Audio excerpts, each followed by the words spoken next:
Welcome, stargazers and mystery seekers, to the Outlaw Astrology podcast, where we explore the cosmic mysteries that mainstream astrology does not touch. I am your intrepid star guide and cosmic detective, APM. And trigger warning, today's episode discusses unexplained and mysterious phenomenon, also mysteries that may be unsettling to some viewers. So if this topic is activating, please feel free to sit this one out. And before we dive in, please take a moment to rate, to share, review this podcast. Those 5 stars help fellow cosmic rebels find us in the vast digital cosmos. And now, on with the show.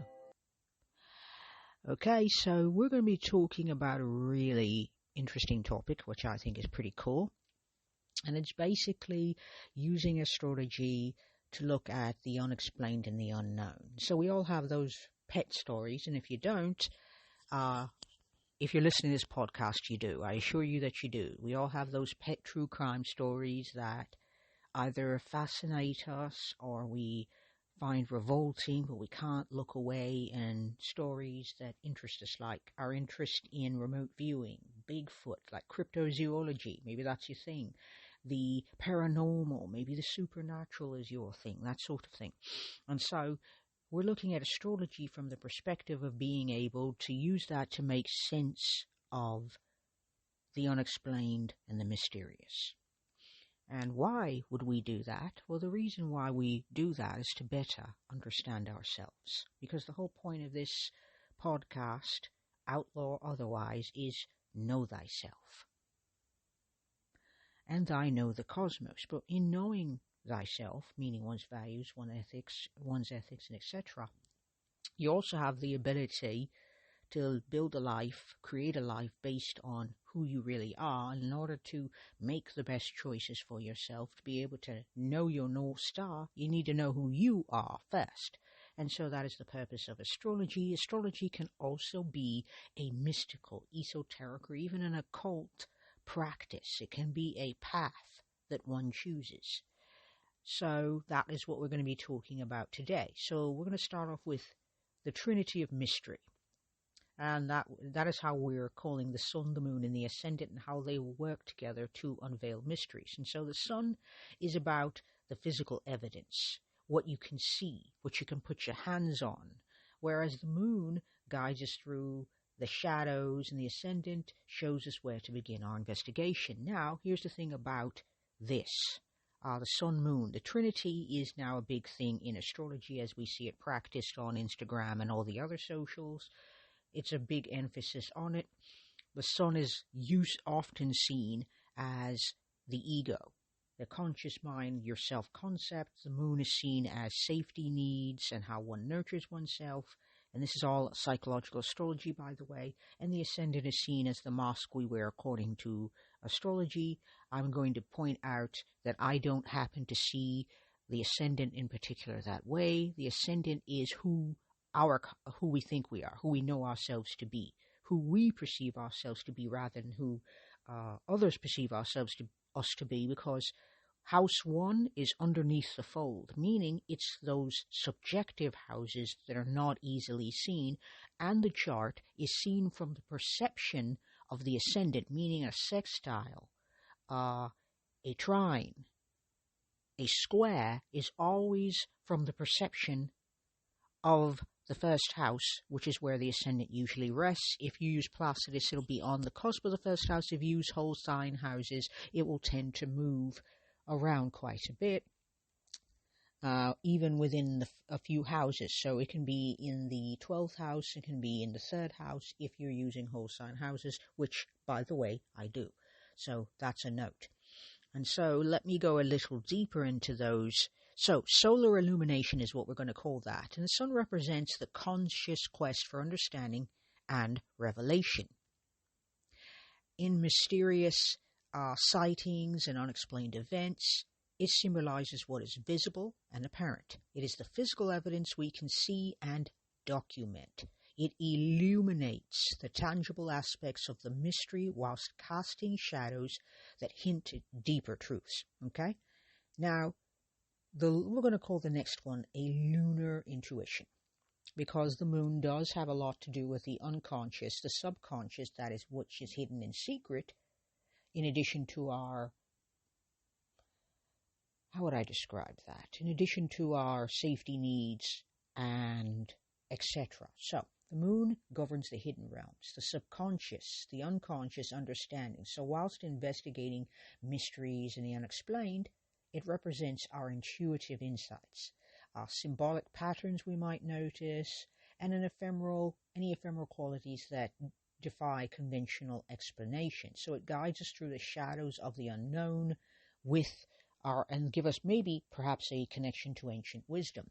I would say that the moon probably more symbolizes ancient wisdom because it is the mystery in a chart. In any chart, the moon is always a symbol of mystery more than the sun is.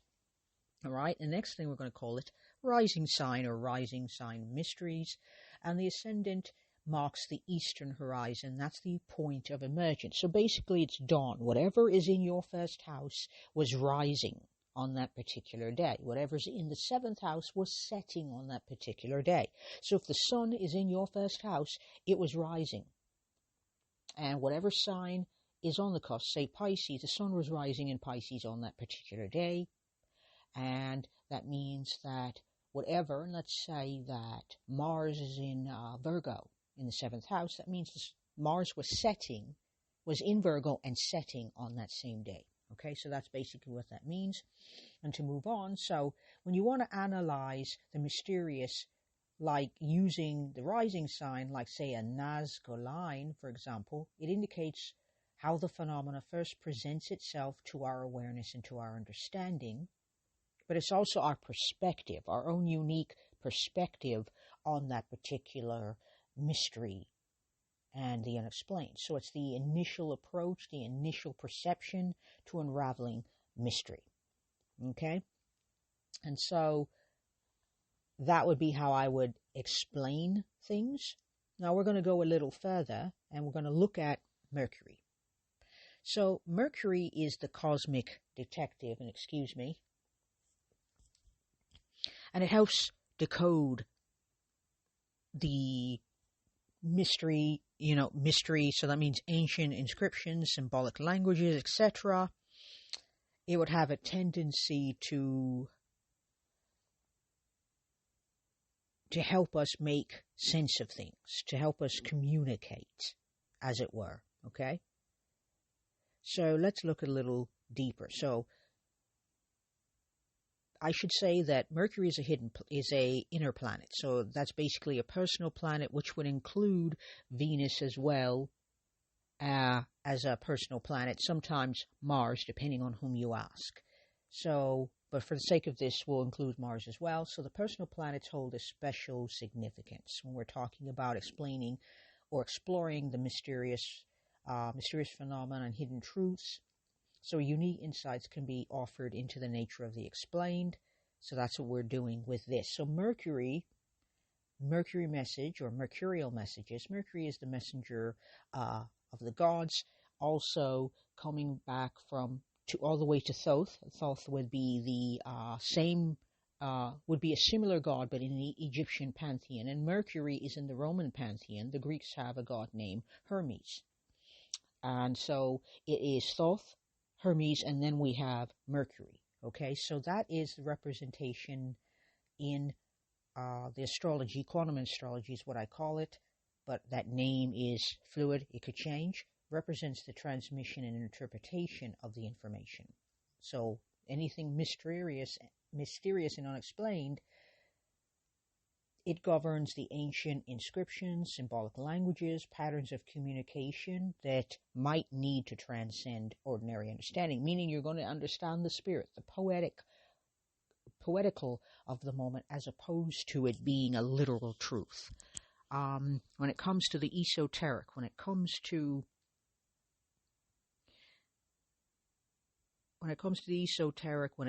the occult, when it comes to spirituality, it's more about the spirit and the soul of the thing. rather than it is about a literal translation. Lastly, it's also the translation of cosmic messages into human comprehension. Now, consider that mercurial energy tends to be very shapeshifty and fluid, and that the realm of the mind is very fluid and shapeshifty as well. So, much like water, they have that in common. They have a very fluid quality, and that basically means that particularly when Mercury, in particular in a quantum chart like this, that Mercury in an air sign, in a water sign, is going to have more of a fluid quality, a shape-shifting quality than, say, if it were in Earth. And it functions completely different than if, say, it were in, fire, for example. So having said that, let's move on. So that is how Mercury is seen. And so when you see Mercury in air and in water, you take what you see as a spirit of the thing rather than a literal understanding or a literal story. Okay? So moving on to Venus, we got Venusian harmonies. And Venus is, well, I've always had a challenge with it, but I can learn. I can make it work. So, sorry, I seem to have lost my place here. Alrighty, so when we're working with Venus, we're looking at sacred geometries and things of that nature. In addition to that,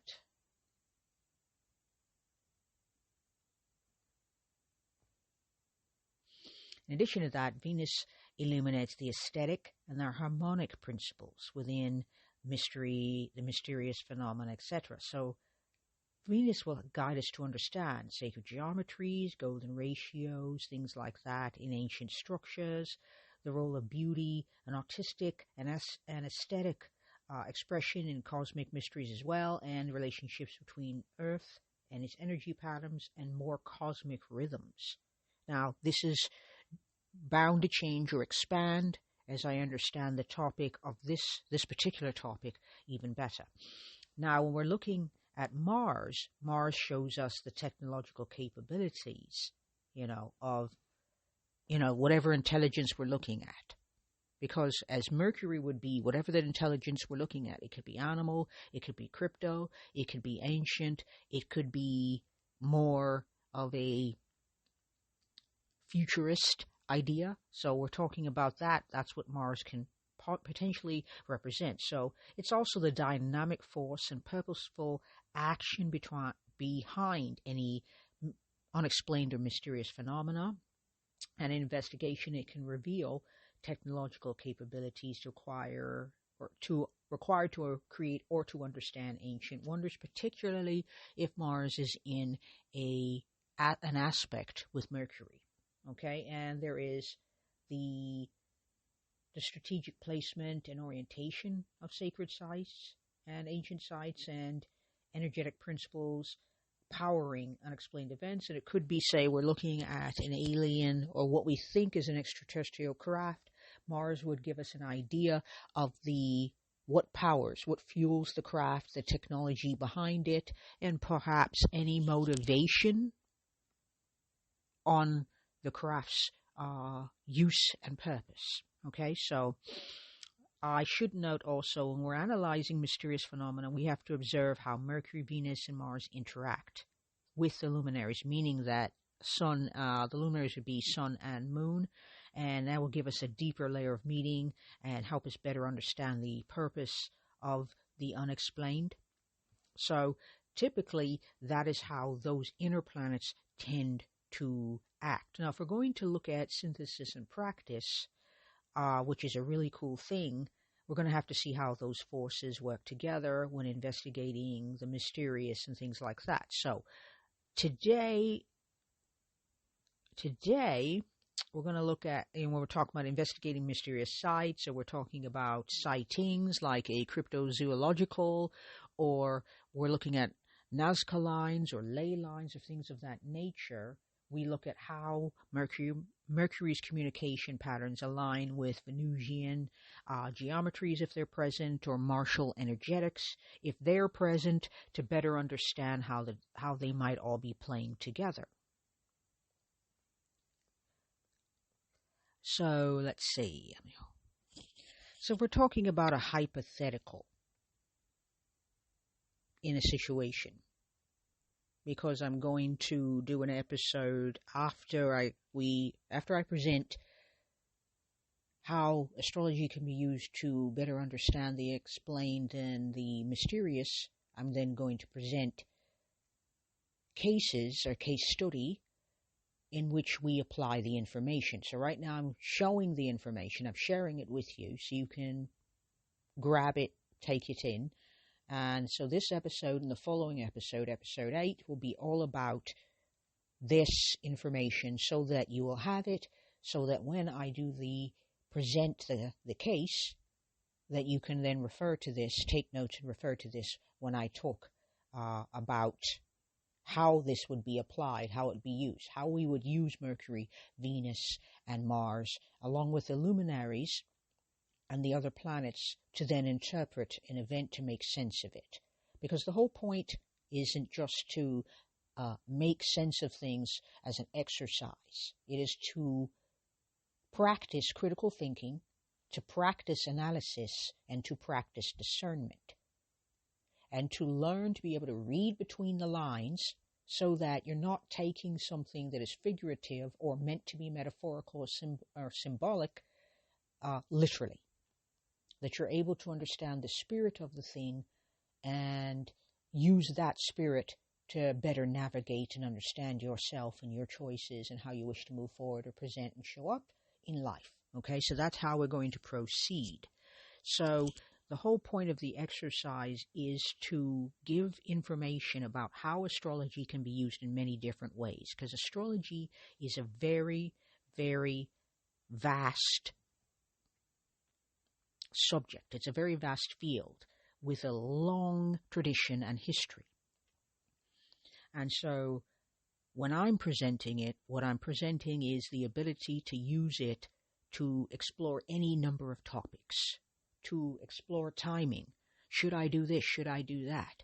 When is the best day to have a wedding? When is the best day to ask for a promotion? Astrology can assist with that, but it also can do something more deeply, and that is to better understand the events when they come at you, because life is usually going to present you with more than a few reasons to want to tap out and say, I'm done, okay?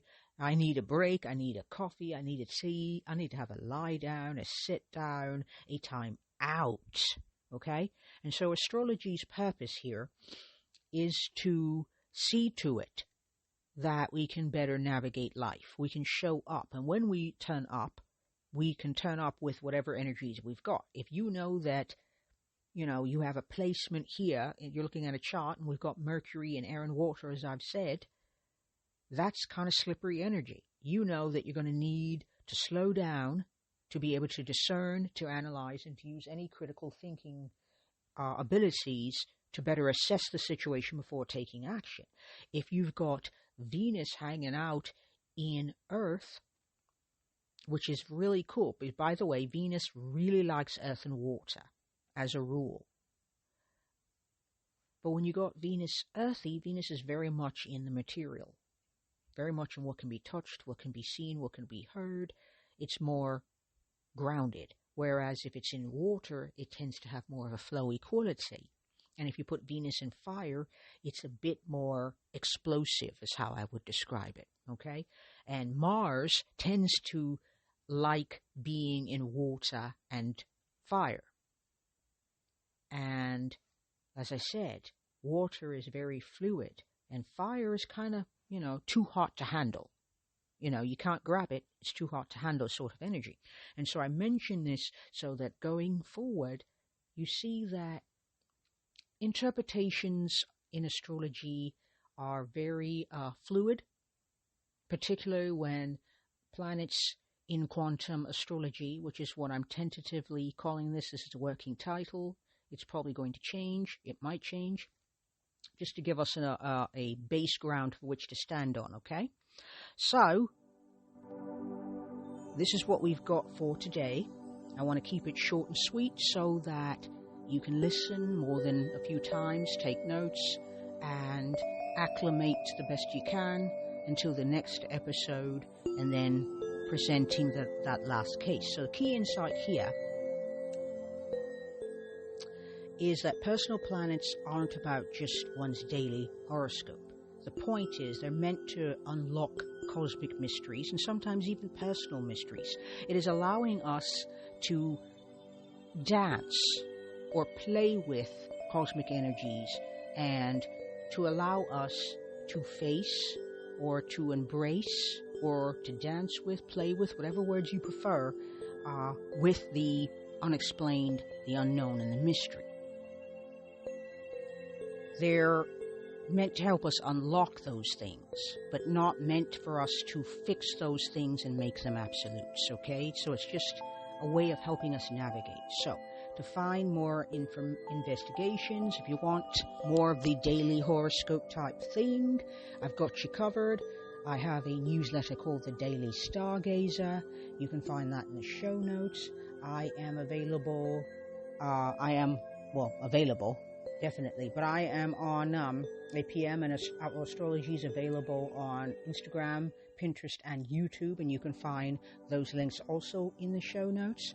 So until next time, keep questioning yourself, reality, and the cosmos. Peace and astro magic.